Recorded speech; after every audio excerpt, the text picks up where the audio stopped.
Hello everyone, स्वागत है आप सभी का आरबी एडिट्यूब क्लासेज में। मेरा नाम है राकेश और आज आप पढ़ने वाले हैं find square root by division method. हाँ स्टूडेंट, आपने सही सुना।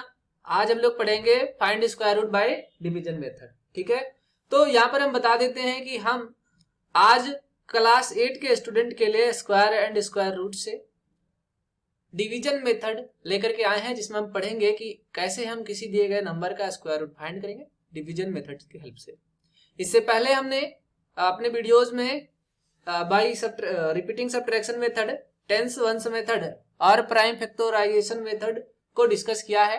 आप पीछे मेरे प्लेलिस्ट से वीडियोस को देख सकते हैं।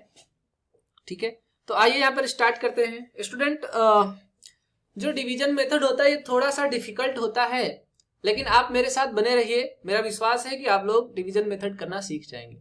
हम इसको 2-3 वीडियो में थोड़ा आराम से बेसिक लेवल से देखेंगे कि डिवीजन मेथड क्या होता है और उसको कैसे अप्लाई करते हैं। तो चलिए स्टार्ट करते हैं। जैसे कि आप लोग देख पा रहे हैं, क्वेश्चन है स्क्रीन पर, find the square root of 196 by division method. ठीक है, तो यहाँ पर इस क्वेश्चन में बोला गया है कि हमें 196 का स्क्वायर रूट फाइंड करना डिवीजन मेथड से। लेकिन ऐसा जरूरी नहीं है कि हर क्वेश्चन में बोला जाए कि डिवीजन मेथड से स्क्वायर रूट फाइंड करो। वहां पर आप स्वतंत्र हैं, अपने हिसाब से डिवीजन मेथड या कोई भी मेथड लगा के सॉल्व कर सकते हैं। तो स्टूडेंट, यहाँ पर क्या जरूरत आई है हमें डिवीजन मेथड को से स्क्वायर रूट फाइंड करने की, तो मैं आपको बता दूं, जिसमें हमने पहला टॉपिक पढ़ा था,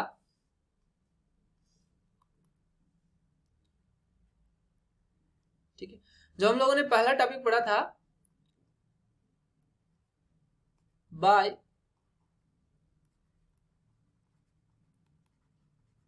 रिपीटिंग सब्ट्रैक्शन मेथड, ये student up to 3 digit applicable था। अप टू 3 डिजिट अप्लीकेबल था। ठीक है, ऐसा मतलब ये नहीं है कि हम 4 डिजिट तक अप्लाई नहीं कर सकते। हम 4 डिजिट तक भी अप्लाई कर सकते हैं, लेकिन बहुत अच्छे से और बहुत प्रिसाइज वे में 3 डिजिट तक ही ये अप्लीकेबल है। मतलब हम 3 डिजिट नंबर्स का स्क्वायर रूट बहुत ही आसानी से इस मेथड से फाइंड कर सकते हैं। इसके ऊपर जब हम जाएंगे तो हमें प्रॉब्लम होने लगेगी। ठीक है, दूसरा मेथड जो हमने पढ़ा था वो टेंस एंड वंस मेथड पढ़ा था। ठीक है, तो टेंस और वंस मेथड जो होता है वो अप टू 6 डिजिट तक अप्लाई होता है। Up to 6 digit precisely. ठीक है, ऐसा नहीं है कि हम 7 डिजिट पर अप्लाई नहीं कर सकते हैं, लेकिन बहुत अच्छे तरीके से ये 6 डिजिट तक ही अप्लाई होगा। ठीक है, तीसरे नंबर पे जो हम लोगों ने पढ़ा है प्राइम फैक्टराइजेशन मेथड,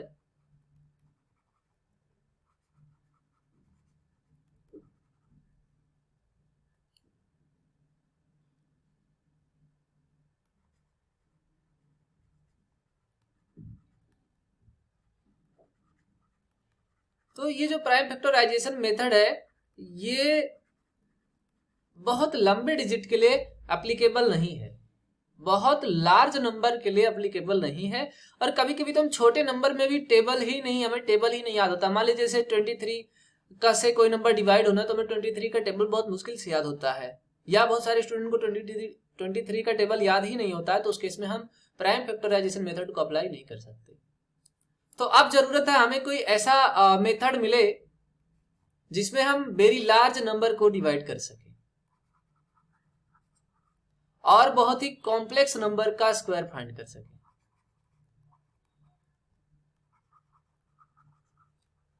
ठीक है, तो इसके लिए हमने यहां पर चूज करा है, या जो मेथड होता है वो होता है डिवीजन मेथड। ठीक है स्टूडेंट, तो इसके लिए हमारे पास आता है डिवीजन मेथड। यानी कि स्टूडेंट, जब काफी ज्यादा कॉम्प्लेक्स नंबर हो जाता है तो हम कॉम्प्लेक्स से भी कॉम्प्लेक्स नंबर का डिवीजन मेथड से स्क्वायर रूट फाइंड कर सकते हैं। ये जो डिवीजन मेथड है स्क्वायर रूट फाइंड करने का, ये एक यूनिक मेथड है जिससे हम सभी नंबर्स का स्क्वायर रूट फाइंड कर सकते हैं। हमें कहीं और जाने की जरूरत नहीं होगी। हाँ, ये थोड़ा टफ है, लेकिन पक्का आप लोग सीख जाओगे अगर आप लोग मेरे साथ बने रहोगे। तो आइए स्टार्ट करते हैं, इस क्वेश्चन को डिस्कस करते हैं जो आपके स्क्रीन पर है।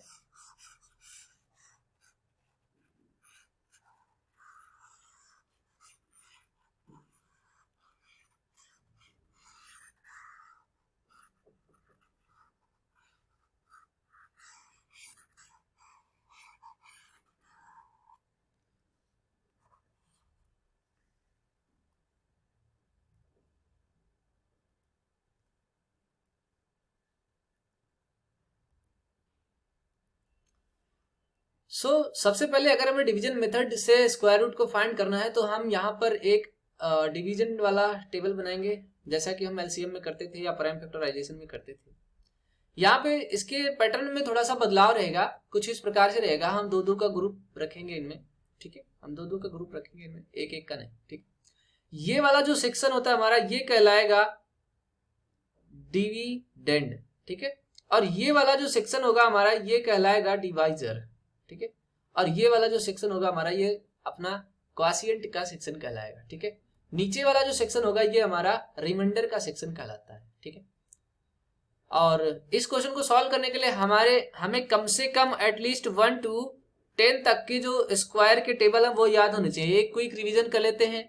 1 का स्क्वायर 1, 2 का स्क्वायर 4, 3 का स्क्वायर 9, 4 का स्क्वायर 16, 5 का स्क्वायर 25, 6 का स्क्वायर 36, 7 का स्क्वायर 49, 8 का स्क्वायर 64, 9 का स्क्वायर 81, 10 का स्क्वायर 100, ठीक है। तो इस प्रकार से हमने एक क्विक रिवीजन कर लिया है। अब स्टार्ट करते हैं क्वेश्चन को। तो सबसे पहले हमें यहाँ नहीं राइट करना है, ये क्वॉशिएंट का सेक्शन है। हमें जो 196 राइट करना है वो यहाँ पे राइट करना है, ठीक है, 196। अब सबसे पहला जो हमारा स्टेप होगा वो ये होगा कि हमें लेफ्ट साइड से नंबर्स के पेयर बनाने हैं। पेयर को हिंदी में जोड़ा कहते हैं, मतलब बाएं से हमें दो दो नंबर के पेयर बनाने हैं। तो आइए बनाते हैं दो दो नंबर के पेयर, ठीक है। अब इधर से हमने जब पेयर बनाया तो हमें 9, 6 का एक पेयर बना लिया, लेकिन जब हम इधर आए पेयर बनाने तो हमारे पास तो एक ही नंबर है, इसका पेयर कैसे बनेगा? तो आपको ज्यादा चिंता करने की जरूरत नहीं है। राइट साइड में बाएं साइड में 1 0 बढ़ा दीजिए, ठीक है। सॉरी स्टूडेंट, मैंने शुरू में इधर से बाएं साइड बोल दिया था। ये दरअसल हमारा दायां साइड है, ठीक है, और ये हमारा बायां साइड है, जिसको हम लेफ्ट कहते हैं और इसको हम राइट कहते हैं, ठीक है। तो थोड़ा सा इसको करेक्ट कर लीजिएगा, है ना। तो हम राइट साइड से दाहिने तरफ से दो दो का पेयर बनाएंगे। जब हमारे पास एक नंबर अकेला बनेगा, उसका पेयर नहीं बन पा रहा होगा, तो उसके आगे हम 0 अप्लाई कर देंगे, ठीक है। अब हमारा पहला स्टेप का काम हो गया है। अब हम जो डिवीजन करना स्टार्ट करेंगे वो बाएं से दाएं की तरफ चलेंगे, लेफ्ट टू राइट चलेंगे, ठीक है। इधर से चलेंगे, लेफ्ट टू राइट चलेंगे। तो आइए देखते हैं फिर अब हमें क्या करना होगा। तो अब हमें कोई ऐसा नंबर लेना होगा डिवाइजर में जो कि इस नंबर, ये जो जोड़ा है, हम पूरा यहाँ पे दोनों दो दो नंबर का ग्रुप कंसीडर करेंगे। डिवीजन में क्या होता था, हम एक एक नंबर को कंसीडर करते थे, लेकिन यहाँ पे ध्यान रखना हम दो दो नंबर को कंसीडर करेंगे। तो हमारे पास जो पहला पेयर है वो है 0 1, पहला पेयर है 0 1।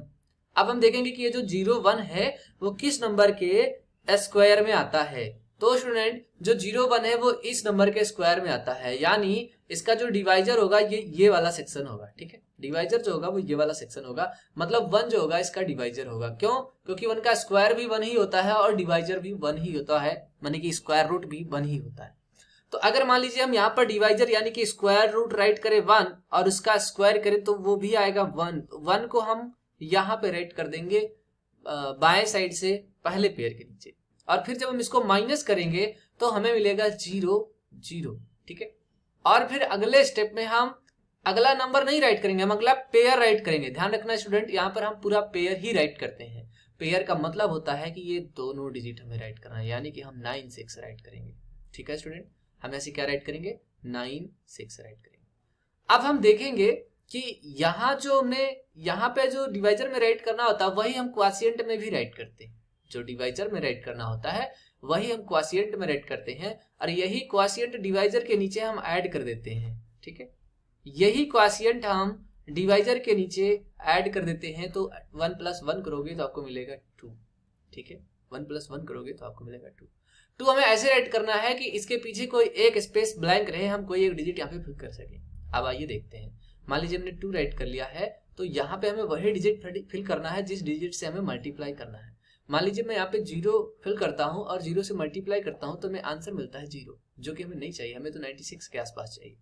इसी प्रकार से अगर हम यहाँ पे 1 फिल करते हैं और 1 से मल्टीप्लाई करते हैं तो हमें 21 चाहिए। स्टूडेंट, ये हमें तब तक करते रहना जब तक हमें 96 के से नीचे 96 से छोटी या 96 के बराबर कोई नंबर ना मिल जाए। अब मान लीजिए हम इसी प्रकार से यहाँ पर इस ब्लैंक में 2 फिल करते हैं तो हमें 2 से मल्टीप्लाई भी करना होगा, तो ये मिलेगा हमें 44, ठीक है। अब इसी प्रकार से मान लीजिए कि हम 3 यहाँ पर मल्टीप्लाई करते हैं इस ब्लैंक के प्लेस पर, सॉरी 3 राइट करते हैं तो 3 से मल्टीप्लाई भी करना होगा, जो कि हमें आंसर मिलेगा 3 3 9, 3 2 69, ठीक है। अब अगर हम 24 यहाँ पे 4 राइट कर दें तो यहाँ भी हमें 4 राइट करना होगा, और अब हमें मिलेगा 4 4 16, 4 2 8 1 9, ठीक है। तो आप क्या देख रहे हैं स्टूडेंट्स, हमने यहाँ पर 24 को 4 टाइम्स मल्टीप्लाई करा तब जाके 96 हुआ। मतलब आप देखिए इसके इक्वल हो गया, अगर इससे ग्रेटर होता तो हम इसको नहीं लेते, इक्वल होगा या लेस देन होगा तो चलेगा। तो मतलब कि हमें 2 के बाद क्या फिल करना है 4, और हमें क्या मिल जाएगा 96। इसका मतलब हम यहाँ पर 4 फिल कर देंगे, हम यहाँ पर 4 फिल कर देंगे, और फिल करने के बाद जब 4 से मल्टीप्लाई करेंगे यानी कि क्वोशिएंट में जब 4 राइट करेंगे तो हम यहाँ पे राइट कर देंगे 96, और आपका आंसर मिल जाएगा 0 0। तो ये डिवीजन हम तब तक करते रहेंगे जब तक हमें रिमाइंडर 0 नहीं मिल जाता। जब हमें रिमाइंडर 0 मिल जाएगा तो क्वोशिएंट हमारा आंसर होगा, उस केस में क्वोशिएंट हमारा आंसर होगा, ठीक है स्टूडेंट। तो उस यहाँ पर जो स्क्वायर रूट आएगा 196 का वो 14 आएगा, ठीक है स्टूडेंट। अब यहाँ पर कंडीशन ये होती है कि जब हमारा रिमाइंडर 0 हो जाता है तो क्वोशिएंट हमारा आंसर होता है, तो क्वोशिएंट यहाँ पर 14 है, ठीक है स्टूडेंट। समझ में आया आपको? एक बार थोड़ा सा क्विक रिवीजन कर लेते हैं। हमारे पास एक नंबर दिया गया है 196, इसका हमें स्क्वायर रूट फाइंड करना है बाय डिवीजन मेथड से। तो जब भी हम ऐसे नंबर का स्क्वायर रूट फाइंड करते हैं डिवीजन मेथड से तो हम दाएं साइड से पेयर बनाना स्टार्ट करते हैं, 2 2 के पेयर, ठीक है। जब 2 2 का पेयर बना लेंगे तो हम बाएं साइड से पहला पेयर चूज करेंगे जो कि इस क्वेश्चन में 0 1 है, और हम देखेंगे कि ये जो 0 1 है ये किसके स्क्वायर में आता है। तो जब आप स्क्वायर के टेबल में देखेंगे 1, और 1 किसका स्क्वायर है तो 1 का, इसका मतलब ये जो नंबर है स्क्वायर वो 1 है और उसका स्क्वायर रूट भी 1 है, ठीक है। तो स्क्वायर रूट को आपको डिवाइजर के सेक्शन में राइट करना है, और स्क्वायर आपको फर्स्ट पेयर के नीचे राइट करना है। सब्ट्रैक्शन जब आप करोगे तब ये 0 0 हो जाएगा, और अगली बार जब आप अगला डिजिट राइट करोगे तो यहाँ पर अगला डिजिट नहीं पूरा पेयर ही राइट होगा। इसका मतलब 9 6 दोनों ही राइट होगा एक साथ, हमेशा 2 2 नंबर राइट होंगे इस तरह के डिवीजन में, ठीक है। और फिर हम यहाँ पर जब 2 को राइट करेंगे तो यहाँ पर एक स्पेस ब्लैंक रखेंगे ताकि कोई डिजिट यहाँ पर आके फिल हो जाए, और वो ऐसी डिजिट हो जो इस नंबर के या तो इक्वल हो या तो छोटी हो। जब हम पहले ऐसे ट्रायल करके देख लेंगे बारी बारी, जो हमारा बराबर आ जाएगा या लेस देन आ जाएगा उसको हम यहाँ पर फिल कर लेंगे। जैसे 2 के बाद हम 4 राइट करके 4 से मल्टीप्लाई करेंगे तो हमें 96 मिल रहा है, तो हम यहाँ पर 4 चूज करेंगे, और वही नंबर हम अपने क्वोशिएंट में भी राइट कर लेंगे। और इस प्रकार से ये प्रोसेस तब तक हम करते रहेंगे जब तक हमें रिमाइंडर इक्वल टू 0 नहीं मिल जाता। जिस स्टेप में हमें रिमाइंडर 0 मिलता है उसी स्टेप पर क्वोशिएंट ही हमारा आंसर होता है, ठीक है स्टूडेंट। उसी स्टेप में क्वोशिएंट ही हमारा आंसर होता है। तो उम्मीद करता हूं कि ये क्वेश्चन आप लोगों को समझ में आया होगा। मिलते हैं अगले क्वेश्चन के साथ, तब तक के लिए थैंक यू क्लास।